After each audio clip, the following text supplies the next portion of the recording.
Hey, what's up, guys? This is Marseille, aka the Property Pastor, coming at you with another amazing real estate video. Here to help you grow your business, help you to build wealth, generational wealth for you and your family through real estate investing. So today we're going to be talking about renting out individual rooms from a house. So a lot of people get started in real estate and they either focus on multifamily, large multifamily, small multifamily like duplexes, triplexes, and quads, or they're renting out single family homes. There is a new trend in the past few years, which has been Airbnb, which is something we're going to talk a little bit about today. But we're going to talk primarily about how do you take a single family house and actually rent out the individual rooms to make more money. So that's just something that I've done in my business when I got started. It's something that I learned from my dad, who learned it from one of his mentors when he was just getting started.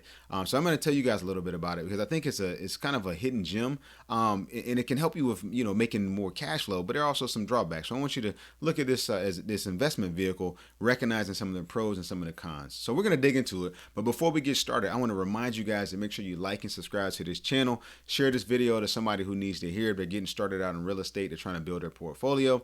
In this channel, we always try to share our successes. We share our failures because I want you to learn. I want you to benefit because I believe that some of the best, life is a great teacher and it costs, it has some of the highest tuition, but you don't have to pay that tuition and learn through your own failures, right? So you can learn through mine, and I'm willing to document my journey so that you can benefit from it. But again, make sure you like and subscribe to the channel. But hey, let's go ahead and get started. Let's go ahead and jump in. So again, a single family house that you are renting out individual rooms. This is not something that's done by a lot of people, but some people do it, right? And it's one of those things where it's got a lot of upside, but then it's also got a few things that you want to be aware of. So I'm going to talk about some of that here in today's video. So first of all, one of the best benefits of renting out the individual rooms in a single family home is obviously the higher cash flow. So typically in my market, I'll give you an example. In my market, a house, single family home is typically going to rent anywhere from 1,100 to maybe 1,300 $1,100 to $1,300 for a typical 3-bedroom, 2-bath house. If you get a 4-bedroom, maybe you can bump up to 1,500 potentially. But for the most part, what I see is an 1,100 to 1,300 square foot. I don't know why I want to keep saying square foot, but the 11 to $1,300 price range, right? So with a room rental, right, you're able to take the individual rooms and rent them out separately. And I typically would rent a room out from anywhere from $500 to about $650, depending on where it is. Now we have, a shipyard here where we live at, so I'm able to, some houses that I rent rooms out down there, I'm able to command a much higher price point, all the way up to $750 per room. But again, this is something that I've done in my portfolio, especially when I was getting started. Now, if you are looking at your very first rental property, and you don't have a lot of cash to go very far, right? You're going to go and put that down payment, and you're going to be waiting a while, right, until you can generate enough money to buy another property. So one of the things that I always tell people is, what is the most efficient use of your cash?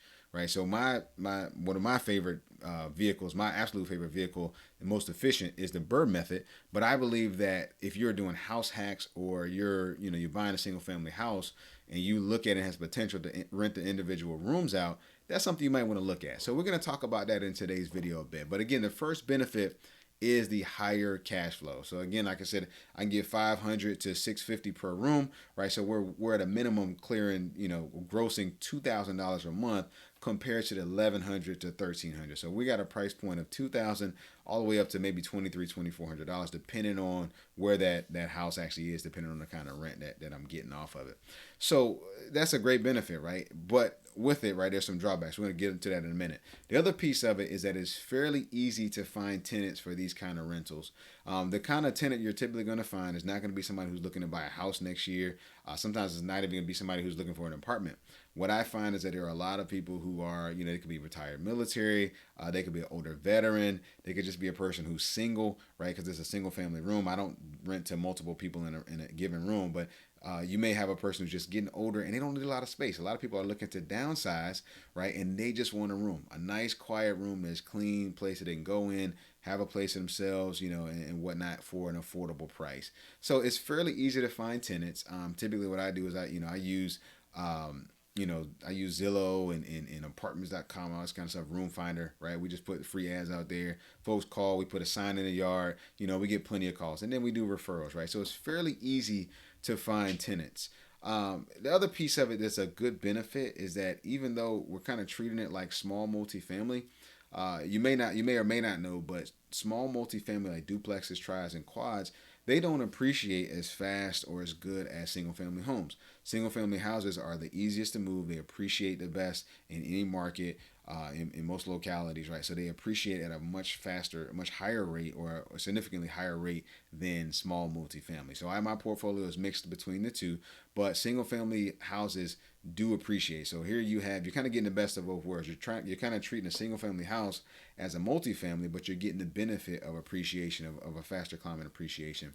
The other nice thing about that I like about these is that they can be converted back to function as basically a single family house and either be rented out or sold. So if you get into it and you find it's like, man, this is a headache and I don't like dealing with the tenants, I don't like that many people in one common space, whatever it is, you change your mind, you're like, hey, I can still rent this out as a single family house. Now I typically qualify these as single family homes so that I'll know that with the given rent I can still cash flow positive, right? But if I decide down the road I want to sell this house, I'll go in, right, move all the tenants out, get them relocated or whatever, do some upgrades, and we can sell that house, right, with its normal appreciating value. So that's a really nice benefit because I think you can get the best of both worlds. And I think that room rentals are a great entry point for investors, right, because you're able to generate cash flow. And up front, right, cash flow is very important to your business and to your success as a brand new investor, right? So but there are some drawbacks. So there's some things to look out for.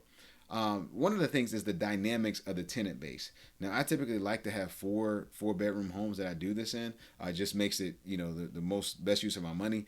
But the dynamics of the tenants really matter, right? So if you get some people in a small space that don't get along, you're gonna have a lot of headaches. Now, I don't self manage.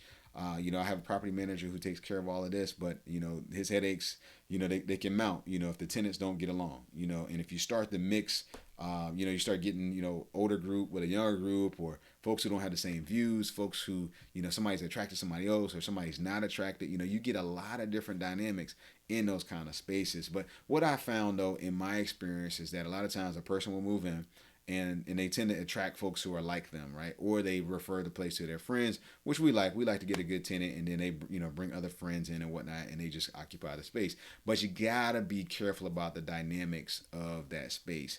Now, I have different minimum square footage that I like to target because I want folks to be kind of spread out. Typically, you're going to have a shared kitchen, right? A minimum of two bathrooms. That way, two people can use one bathroom, two people can use the other.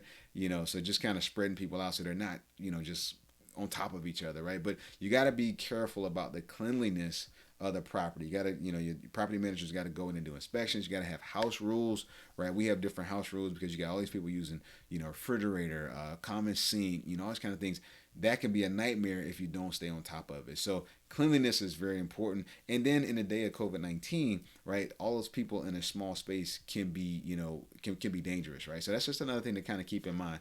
But then also, folks can be kind of rough on a property. If you got that many people going in and out of the kitchen, going in and out of bathrooms, that's a lot of flushes. Down the toilet, that's a lot of open and close the refrigerator, a lot of utilities being used up and things like that. So you just got to keep those in mind. And speaking of utilities, you want to typically with a rooming house or with room rentals, the owner was going to pay the utilities. Now I know some people who can set it up where the tenants take care of it, but most of my units, I pay the utilities. But the thing about that is you just have to be careful because if people aren't paying the bills, they don't seem to care, right? They, that light getting switched on and off doesn't seem to matter quite as much, or leaving a faucet running doesn't seem to matter quite as much because they're not paying the bill. So we build that into the price of the rent to kind of accommodate for the utility. So that profit is not pure profit because you have to take utilities out of that cost, right? But that many people will incur some additional wear and tear in your units. Other piece is that your tenant turnover is likely going to be higher. So what I mentioned is that this person is not trying to decide between your room rental and whether or not to go buy a house, right? They're typically, they, like I said, they may be retired. They may be folks who are working, retail type jobs. And sometimes they're younger folks, right? And I have nothing against younger tenants, but what I find is that in these kind of units, younger tenants kind of struggle because a lot of times they just don't have it together mentally yet to hang on to their place, and if they're trying to decide between cell phone and between rent, sometimes a lot of times younger folks tend to pick cell phone. But your tenant turnover does tend to be high. And, in all of my different units, I did have one college unit. I bought it as a college rental, and that didn't last very long. I ended up, my first eviction was a college student. And you'd think that college students would be great because their parents would take care of it and all that kind of stuff. Well, that was not always the case. We didn't always have co-signers, or sometimes the parents just didn't have the money. And I got out of the college rental business after about my first year owning that property, converted it into a room rental, stabilized, running like a champ now. So I personally don't like college rentals. I don't like figuring out what I'm gonna do in the summertime. I don't like finding college kids who are going to sign up for a year-long lease and all that kind of stuff. But anyway, you will have higher turnover. You're typically not going to rent a room to a person for 5 to 10 years. What I usually see is about a 2-year term, which is not bad, right? But you just got to accommodate for that. You got to consider those things in the wear and tear, the turnover you're going to see on the unit, and all that kind of stuff. The other thing, and I will tell you this because sometimes folks look at it like, oh, I can buy a house with 6 bedrooms and rent all the bedrooms out, right? And I can make a killing. You used to be able to do that, but sometimes some localities have changed their codes. So where I live at, and I learned this the hard way, and I'm going to share it with you so you don't learn it the hard way. But in one city that I live in, you could do 4 room rentals, right? Which is pretty good price point. So I was making great money on these properties. And then, a couple investor mentors and friends, right? They told me in the neighboring city that I could do 5. So I'm like, oh, wow, I can do 5. This is fantastic. And this is the city where the shipyard is. So I knew I could get a higher price point. And on top of it, I knew that I could do 5. Well, come to find out, I bought the property, right? Started converting it into a room rental, got it filled up, put 4 in there. I was working on number 5.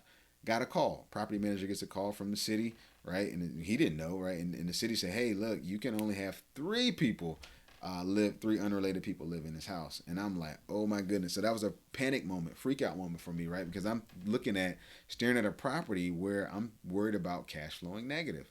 Well, fortunately, the property that I purchased was right by the shipyard. So the shipyard, I could charge, $750 a month. So fortunately, right, a home run deal turned out to be more like a single or a double. Still cash flowing positive, still doing what I needed to do, but just not as good, right? So my cash return and things like that were not as phenomenal as I thought. But fortunately, it was still a cash flow positive deal. So I say that so that the codes and compliance regulations in your locality. Always do your own homework. Don't take anybody's word for it. Make sure you get to see it in writing. That's one of the things that you talk about due diligence. I didn't do my diligence, and the crazy part was I called the city where you could do 4 and verified it, and for whatever reason in the new city I didn't verify it. So shame on me, right? But I say that so that you make sure you check your local codes, right? Other thing though is that screening is key, right? So like I mentioned, you're not going to get people with the best credit. I don't take anybody with evictions. When I first started, I did take people if you had 1 eviction or whatever, and it's burned me before, right? So I changed my criteria to be more strict, and it just goes back to the fundamentals of real estate investing. You got to screen your tenants. You got to screen them very well. And I was screening them, and originally I might see something that was a red flag. And now we just don't do that. The only way that I will ever do anything is if they pay for pretty much the whole term up front, or we sign them on a 3-month lease and they pay the whole lease up front. But typically I try to get people in a 1-year lease, right? But screening is key. It is very important. Now, the last thing I want to give you in terms of these single room rentals is that there are other ways to boost your income. So like I mentioned, it's pretty much the kind of the entry level to single room occupants, is what some folks call them, or individual room rentals.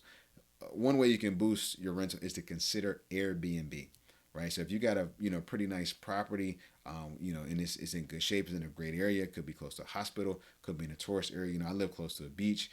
You can do Airbnbs and really do well, financially on them.